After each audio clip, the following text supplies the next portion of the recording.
Ang Ginoo manaa kaninyo. Pagbasa gikan sa Santos nga Ebanghelyo sumala ni Lucas.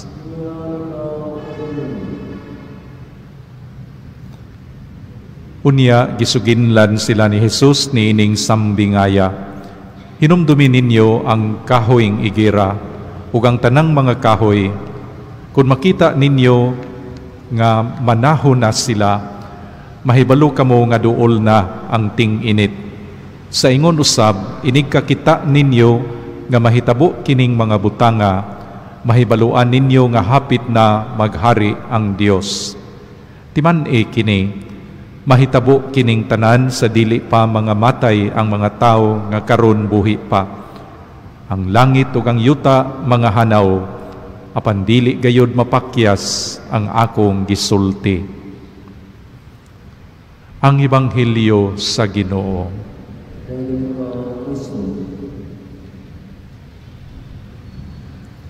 Atong nadungog sa Ebanghelyo karon ang usa ka sambingay mahitungod sa kahoy nga igera ug ang pagtukaw sa mga mag-uuma nga nagtanom niini.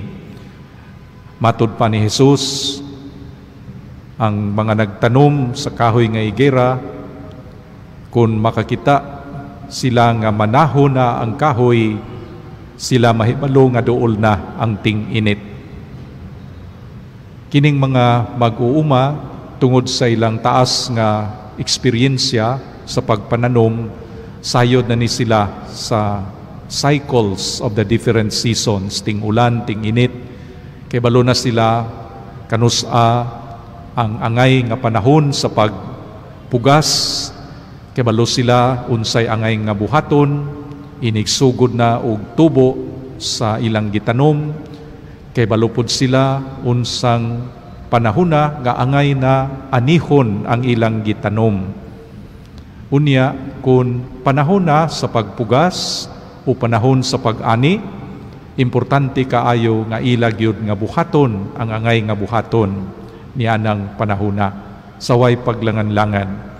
Kay kung maglangan ang tao sa iyang pagtanom, mulabay ang ting ulan, basin kung dili na maayo ang produkto o ang bunga sa iyang gitanom.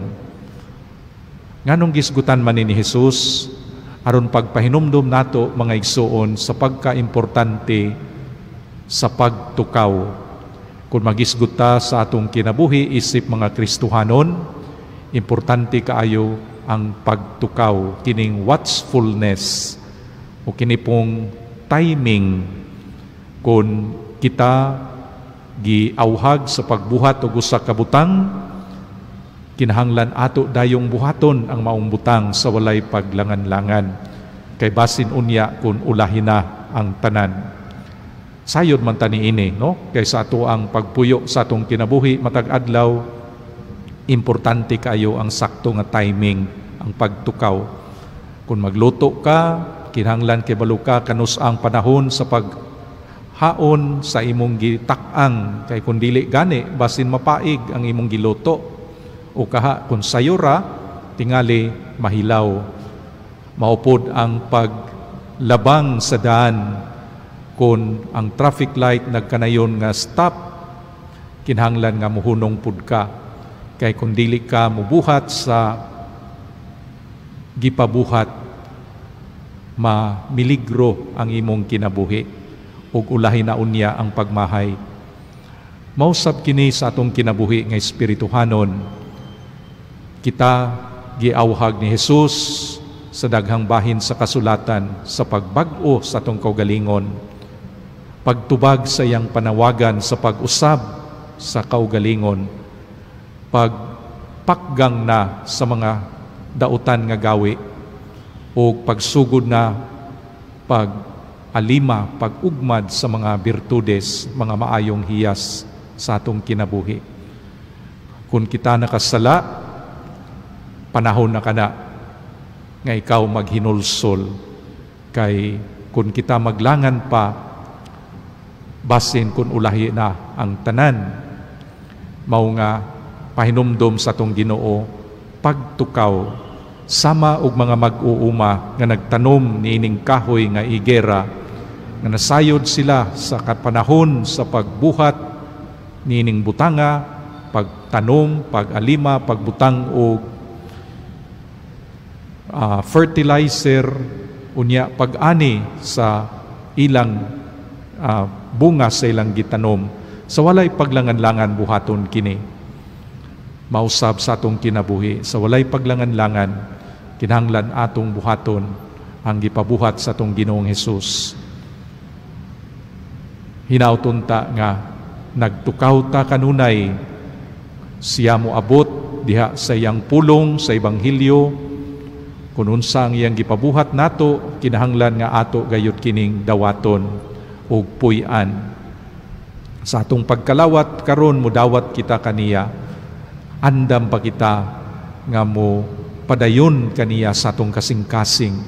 Ato na bang gihinluan ang atong kalag sa tanan nga mga dili mataro nga buhat, aron nga sa ingon ni ana mahimo nga takos nga puloy-anan sa atong Ginoo ang atong kaugalingong kalag.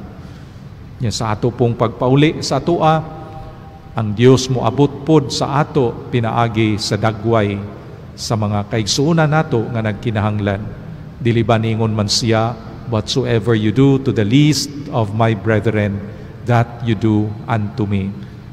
Kinahanglan sabi ay nga naa ang atong pagtukaw, sakto nga timing, kung naa ang panawagan sa pagtabang, unta alerto kita sa pagsanong sa maong panawagan. Timing is everything. Pagtukaw, pagmatngon, pagbuhat sa ngayong buhaton sa walay paglangan-langan. Manindog kita.